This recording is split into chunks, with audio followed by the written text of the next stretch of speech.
எல்லாம் பண்ணிட்டு வைதிக கர்மாக்கள் எல்லாம் பண்ணிட்டு இருக்கேன், இல்ல கிரகஸ்த தர்மத்துல இருந்துட்டு அப்படி இருக்கேன். ந சந்தசா, எப்ப பார்த்தாலும் வேதம் சொல்லிட்டு இருக்கேன். ந ஏவ ஜலாக்னி சூரியேஹி, முழங்கால் மட்டும் ஜலத்துல அப்படி கழுத்து வரைக்கும் ஜலத்துல இருந்துட்டு ஜபம் பண்றேன், இல்லைன்னா சூரியனை பார்த்து உபாசனை பண்றேன், ஹோமம் பண்றேன். நீ என்ன பண்ணினாலும் அந்த ஞானம்ங்கிறது வராது.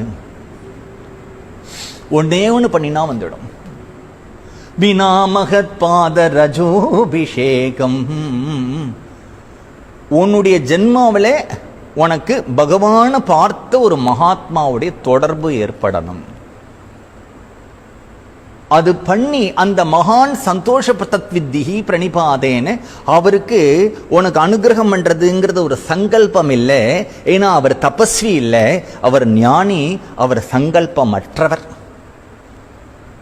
சங்கல்பம் இல்லாததா இருக்கிறதுனால அவர் யாராவது ஒருத்தர் வந்தா இவருக்கு அனுகிரகம் பண்ணணும், அவருக்கு அனுகிரகம் பண்ணக்கூடாது அப்படிங்கிறது இல்லை.